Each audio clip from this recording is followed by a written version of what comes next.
नमस्कार दोस्तों, मैं दिलीप कुमार। दोस्तों, बीएसएससी द्वितीय इंटर स्तरीय का विज्ञापन सितंबर अक्टूबर 2023 में ही आया था, लेकिन 2.5 साल से अधिक समय बीत जाने के बाद भी अभी तक द्वितीय इंटर स्तरीय की पीटी परीक्षा की तिथि भी घोषित नहीं हुई है। इससे पूर्व जब प्रथम इंटर स्तरीय की वैकेंसी 2014 में आई थी तो 2020 तक प्रथम इंटर स्तरीय बहाली में कुछ नहीं हुआ। 2020 जनवरी से जब हम लोग आंदोलन शुरू किए तब जाकर प्रथम इंटर स्तरीय बहाली की प्रक्रिया तेज हुई और 2022 जून में वो बहाली पूरी हुई। यानी कि प्रथम इंटर स्तरीय में आप देखिए तो 6 साल में कुछ नहीं हुआ, लेकिन जब हम लोग आंदोलन शुरू किए तब जाके 2 साल में वो बहाली पूरी हुई और इस प्रकार 8 साल उस बहाली को पूरा करने में बीएसएससी ने लगाया। अगर उस समय हम लोग आंदोलन नहीं करते तो जो 2020 से आंदोलन किया और 2022 में बहाली पूरी हुई, वो लगता है 10 वर्षीय या 15 वर्षीय योजना में चली जाती। लेकिन आंदोलन का असर हुआ और 2020 से 22 तक जो हम लोगों ने आंदोलन किया तो 2 साल में वो बहाली पूरी हुई। और द्वितीय इंटर स्तरीय का भी हाल वही होने जा रहा है। प्रथम इंटर स्तरीय की राह पर भी बीएसएससी चल पड़ी है, क्योंकि द्वितीय इंटर स्तरीय की अभी तक पीटी परीक्षा की तिथि भी घोषित नहीं हुई है।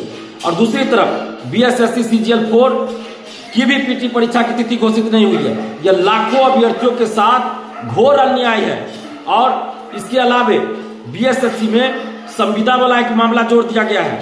संविदा वाले को 25 अंक दिया जाएगा, एक्स्ट्रा 25 अंक, बोनस कह लीजिए, जो भी कह लीजिए, वेटेज कह लीजिए, यानी अतिरिक्त 25 अंक, वेटेज 25 अंक का दिया जाएगा। तो ये अपने आप में लाखों ईमानदार मेधावी स्टूडेंट के साथ घोर अन्याय है। ये संविदा वाला जो मामला आया है, 25 अंक संविदा वाले को 25 अंक का जो दिया जाएगा, अतिरिक्त अंक 25 अंक का दिया जाएगा या वोटेज 25 अंक का दिया जाएगा, यह बीएसएससी में भ्रष्टाचार का नया रास्ता है। बीएसएससी की बहालियों में भ्रष्टाचार, धांधली सेटिंग का एक नया तरीका ढूंढा गया है। ये लाखों अभ्यर्थियों के साथ घोर अन्याय है। जब आप बीपीएससी सिविल सेवा में, बीपीएससी शिक्षक भर्ती में वेटेज नहीं दे रहे हैं तो फिर बीएसएससी में क्यों दीजिएगा? क्या यूपीएससी में वेटेज दिया जाता है? क्या बीपीएससी में दिया जाता है? नहीं। तो फिर क्यों बीएसएससी में क्यों? मेरा सवाल है बीएसएससी से, सामान्य प्रशासन विभाग से और सरकार से भी, कि जब बीपीएससी से कोई अधिकारी बनते हैं, मान लेते हैं आरडीओ बने, कोई सीओ बने, वो अगली बार फिर परीक्षा देते हैं एसडीएम बनने के लिए या डीएसपी बनने के लिए, तो क्या जो पहले से सीओ हैं या आरडीओ हैं या कोई और पद पर है तो उनको एक्स्ट्रा अंक दिया जाता है? अनुभव के आधार पर नहीं दिया जाता। यूपीएससी में लोग परीक्षा देते हैं, कोई इनकम टैक्स ऑफिसर बनते हैं, कोई किसी और पद पे जाते हैं, आईएएस बनने के लिए परीक्षा देते रहते हैं, तो क्या उन लोगों को वेटेज दिया जाता है? 1 अंक का भी वेटेज नहीं दिया जाता है। फिर बीएसएससी में वेटेज क्यों दिया जाएगा? तो ये धांधली सेटिंग का नया रास्ता है।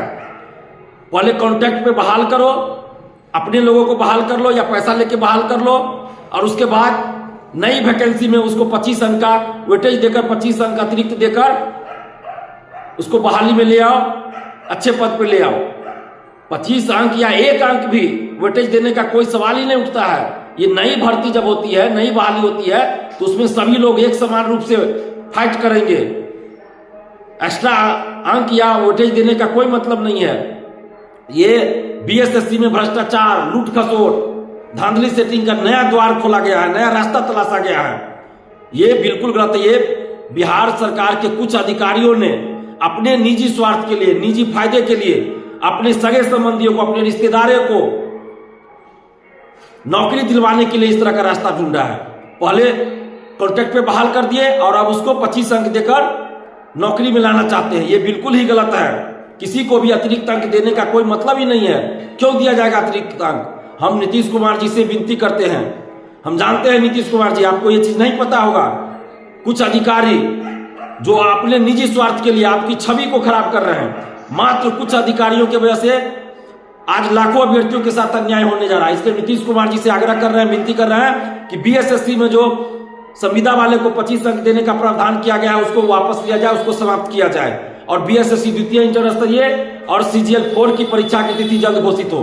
और जितने भी आप अभ्यर्थी हैं, हम सबसे आग्रह कर रहे हैं कि आप सभी बीएसएससी के अभ्यर्थी एकजुट होइए और एकजुट होकर लड़ना पड़ेगा। और हम बीएसएससी से कहना चाहते हैं कि जल्द से जल्द आप संविदा वाले, जो आपका संविदा वाला निर्णय है, संविदा वाले को 25 अंक देने का जो आपने नोटिस जारी किया उसको वापस लीजिए उसको समाप्त कीजिए, जल्द वापस लीजिए और बीएसएससी द्वितीय इंटर स्तरीय और सीजीएल 4 की परीक्षा की तिथि घोषित कीजिए। नहीं तो अब हम लोग जल्द ही आंदोलन का आह्वान करेंगे, जल्द ही आंदोलन करेंगे।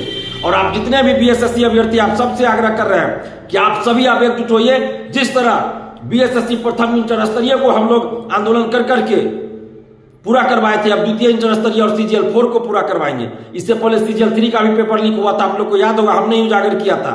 टीआरई 3 का, बीपीएससी टीआरई 3 का पेपर लीक हमने उजागर किया, परीक्षा रद्द हुई थी। 67वीं बीपीएससी पेपर लीक हमने उजागर किया, वो भी परीक्षा रद्द हुई थी। सिपाही भर्ती पेपर लीक को हमने उजागर किया, परीक्षा रद्द हुई। और इन सब में कई शिक्षा माफिया, परीक्षा माफिया जेल जा चुके हैं। तो आप सबसे आग्रह करेंगे कि आप सभी एकजुट रहिए और बीएसएससी के लिए अब हम लड़ाई शुरू कर चुके हैं। आप सभी एकजुट होकर हमारा साथ दीजिए।